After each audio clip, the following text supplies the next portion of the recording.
Hey there citizens, Black here, your space guidance counselor in the stars, here to help you plan your future. May is here, or at least here with me as I make this guide, and that means the kids are graduating, and the same can be said of you because you have learned some basics. You've tried your hand at picking up cargo boxes and dropping them off in crazy areas. You've probably tried some bounties and soon realized that you want more firepower, especially with the 3.17 patch making the AI shoot better and swear at you less. This guide is going to assume that you know the basics such as finding your way around the verse, landing, repairing and restocking your ship, and how to quantum travel. If these are things you've not learned yet, I advise you to take a look at the playlist I have linked at the end of this video because I walk you through all of that and more in a very timely, quick fashion. So in this video, I wanted to focus on two areas that are most profitable and tell you what you'll need and about how much money you're going to need to get started to have an easier time with it. One of these things is the clear short-term and even long-term winner, and the other will take a bit more time but will also get that revenue rolling in. Alright, so let's start with bounties. For those of you who fall more on the combat side, this will definitely be where you start. Depending on which of the starter ships you purchased, you'll have an easier time in the beginning or you won't. While the Aurora is the $45 ship that I prefer and the one I recommend to everyone, it's not the easiest for new players with bounties, especially those who might not have ever played any sort of flight sim before like me. Remember, my videos are coming from you at the perspective of someone who's not played any sort of flight game before, and so therefore I had to totally get comfortable with not only the steep learning curve that is Star Citizen at times, but also just to how to keep my nose up, my ship even with the horizon, and all that fancy Top Gun jargon. I'm still not even sure which side of starboard, as Nick Fury's Avenger advice doesn't really apply out here in space.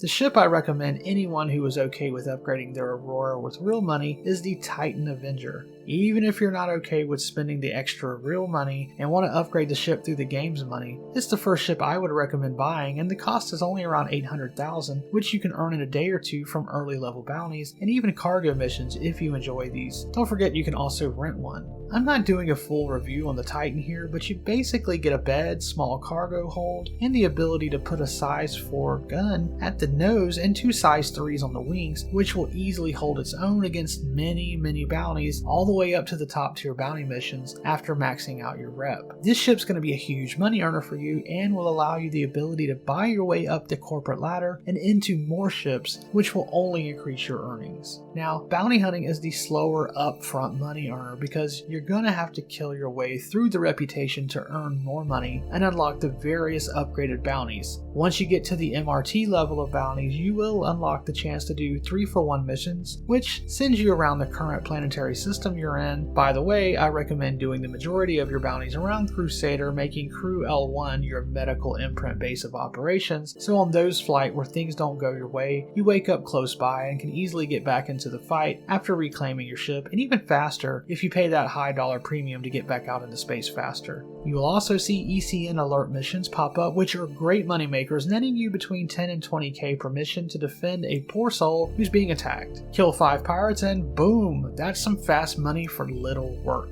Now, one more thing with bounty hunting to make you maximize your profits is to always take the mercenary mission A Call to Arms, as this will net you extra money for each kill you make. Now, my pro tip on bounties to maximize your time and return on investment is to target the bounty you are there to kill first, especially if they all come together. Kill that target and quantum out of there without killing all the other adds so you can get to that next bounty and reduce how many missions and damage you'll end up taking. There's no harm in running off and just thinking of it as leaving those guys alive to fight amongst themselves over who will now be leader through aggressive negotiations. You should easily make your first million within the first week of serious bounty hunting, and those who are super sweaty will make that million much faster. From here, you are free to check out other guides on which ship will help you kill faster. Some very notable ships to upgrade to that are not going to be super expensive are the Aegis Gladius or Anvil Arrow, both of which are some of the top meta fighters in the game as of this video, and are both just fun to fly. If you want something that packs a punch and has a little more utility, you can purchase the Cutlass Black, which will give you a large enough cargo area to put a rock in so you can do some ground mining or carry a bit more cargo for trading runs, and like I said, it holds its own in bounties and offers a turret you can throw a co-pilot in and take out bounties even faster with another person. So what about mining?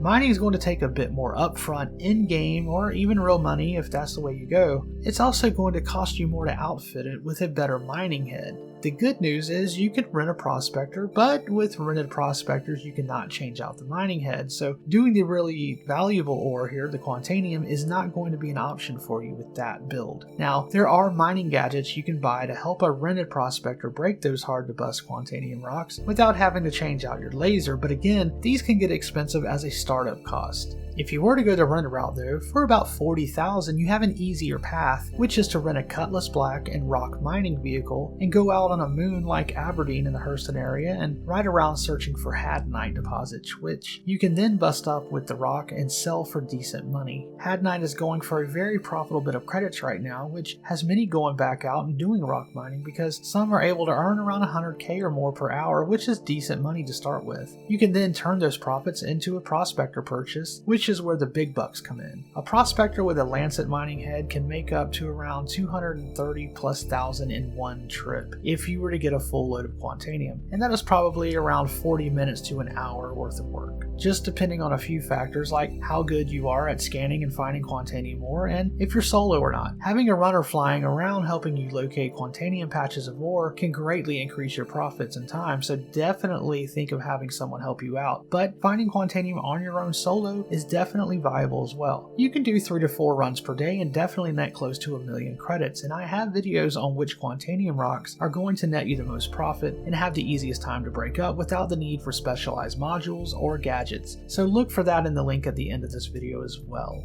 One thing of note with Quantanium mining is that you do not get to just simply sell it after you collect it, but you have to race against time to get it back to a refinery station and then set up the job. My home port of choice for Quantanium mining where I set my medical imprint is ARC L1. I can fly from there to Lyria within a couple of minutes, which is important when you're trying to get back with that unstable Quantanium. The refinery work order will take more than a day to complete in real time if you choose the more profitable processing method. I choose the Dynex solution so I get more per load. After the 24+ hours of refinement, you will then need a cargo hauler to take it to market to sell.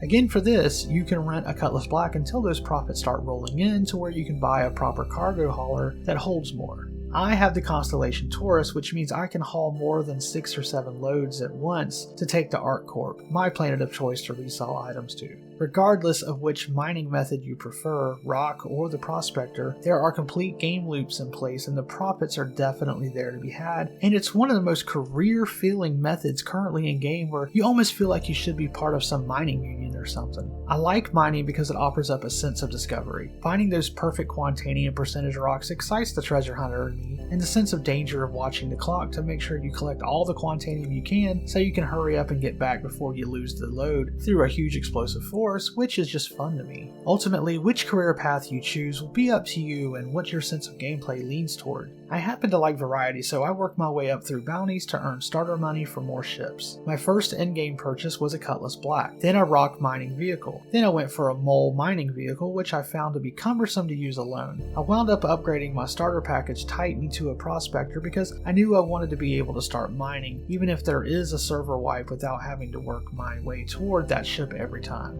I did buy another Aurora at some point, and then upgraded that every couple of months with real money until I was able to buy the newest ship in the mining fleet, the Expanse. The Expanse will be a refinery ship that allows you to skip the lines at the refinery plant and refine your own Quantanium near you, so you'll not have to fight the clock either. It will offer up some nice 2-person gameplay with my wife, and so I do look forward to that. Of course, with the Expanse I got a Prospector loaner ship, so I then upgraded my actual Prospector to the Constellation Taurus, which is a great cargo hauler, and open up another career path that I didn't touch on here, which is trading. But for more info on that, you'll need to make another appointment with your guidance counselor, as that is all the time we have for today. I hope this video was useful in helping you make a decision on a career path in the Star Citizen universe. I look forward to the day when I can make a video on more career paths that are as lucrative as these two clear-cut winners. In the end, you can make money with trading and cargo as well, not to mention selling loot, so the potential for variety is there and gaining with each update. But for now, these are the main two that most citizens gravitate toward. Remember to be kind to your fellow gamers, listen to your elders with an open mind, and stay positive, citizens.